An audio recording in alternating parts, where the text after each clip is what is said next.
Hi, this is Mike McCarthy, Senior Media Reporter for Front Office Sports, and it is our great pleasure to welcome the great Laura Rutledge of ESPN. Welcome, Laura. Thanks for having me, Mike. It's a pleasure to be with you. Now, if you've been watching ESPN's college football and NFL coverage, you've seen Laura literally running to do her job. She went viral for racing across the field in heels, I believe, to host a halftime show after interviewing Georgia's Kirby Smart. Laura, let's start there. Talk about the reaction to that video of you racing across the field.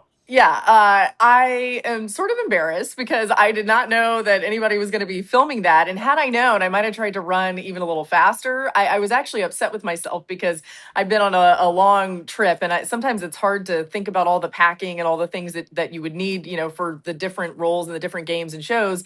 And what I had brought to wear was not my best option for running because my pants were too big and baggy, and my heels on my boots were kind of slowing me down. So I think I would have been a little faster had I had, a little bit better of a setup. But no, I mean, it's so nice, the people that have been positive, and I'm just really thankful to get to do this. And it's pretty funny. Mike McQuaid, actually it was last year because we started doing this last year at the Sugar Bowl. He asked me, do you think you can make it? Do you think you'd be able to get there in time? I'm like, sure. Yeah, give me a chance. Let's see if I can do it. And then, to just have the faith of the leadership here back me up, and to be able to pull it off has been so much fun. But it really doesn't happen without a great crew helping me. And in that video, you see it. I sit down, we're changing mics out. It's like a NASCAR pit stop. We're putting the mic on the hair, and then they've got to talk to me from Bristol, and we got to get everything all lined up. The analysts are so great about it too. So I'm just really, really grateful for it all.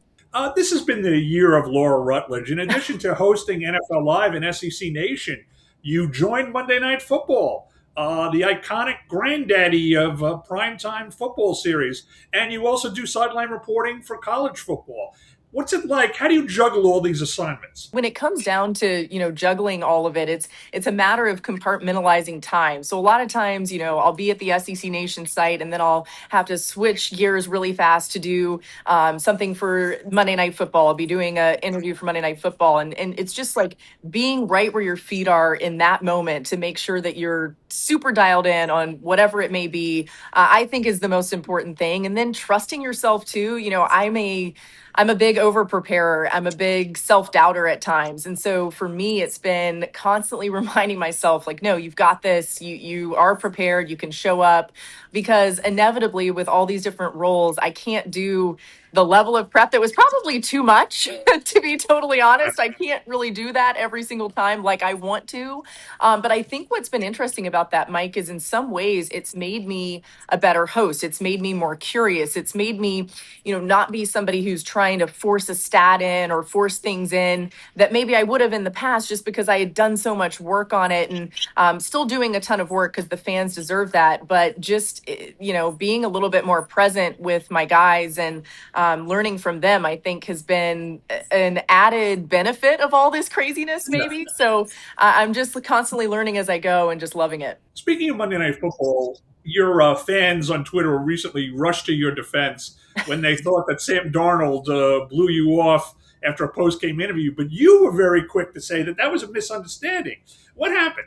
Yeah, I try not to engage too much with some of the things that are out there, right? Because it's just all clickbait, I think. But I hate when these players get any sort of bad rap from something that happens, that was clearly not what people thought it was. And in this case, right as we, hit the end of the game, our producer Steve Ackles got in our ear and said, "Hey, we have about 12 minutes off air, so take your time getting the interviews." I knew that Lisa Salters was also going to be interviewing somebody, so she was chasing down her person, I'm chasing down my person. In other scenarios, we have to get off the air super quick, especially if the game goes to overtime. You know how this works, right? You got to get off the air, we got to toss to something else. We only have a certain amount of time in our broadcast window, but in this case, because the game had ended a little earlier, we had some time to fill.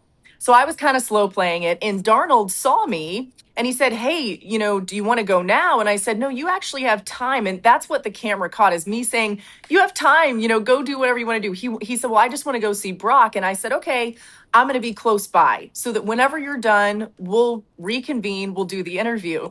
And it just, I felt I needed to say something because it frustrates me when these guys, are being great gentlemen about it and they're being so kind and they are getting, any criticism at all. He could not have been a kinder person about it. And then he was so thankful afterward. He came up to me again, which nobody saw after we finished the interview, and thanked me for letting him have that time. He knows too that that's a little bit rare that you have that amount of time, to seek somebody out. So that was all that happened. And I just wanted to make sure that he didn't get any criticism for how he handled it. Well, that was good. I love the way you immediately spoke up, before Thanks. people got the wrong impression. But I Yeah. do have to ask you about Justin Herbert because that was a little different. I mean, in Yeah. that situation, it did seem like he was trying to avoid you. And I give you tremendous credit as a journalist Thank you. for just sticking with the job and very politely but very firmly saying, "Look, I got a job to do here, and I got a limited time to do it. So answer some questions. What happened there?" Yeah, so that one was a different scenario, right? Just so people understand, and I think Justin Herbert's amazing, and I get it why not everybody wants to do these interviews, right? Like we're there to do our jobs, they're there to do theirs, and I actually credit him for still standing there and doing the interview. But for background reference, we okay these interviews with the team. So the team has PR. We go to the PR. We make sure they know. Okay, so you're going to get this person. This is how it's all going to go. It's actually a really interesting conversation. And in that game, remember, it came down to the final moment because it was an interception on the last play in overtime that won the game for the Chargers. So it wasn't like we could do a bunch of planning, but we knew, and we had even talked pregame that if they won, Justin Herbert was going to do an interview with me because I had the Chargers, Lisa Salters. Was on the other side. I know he had been through so much. I mean, he had a broken hand and he was frustrated, I think, with the way that some of the parts of the game had gone. And he had been so tough. He had played so well with everything he was dealing with.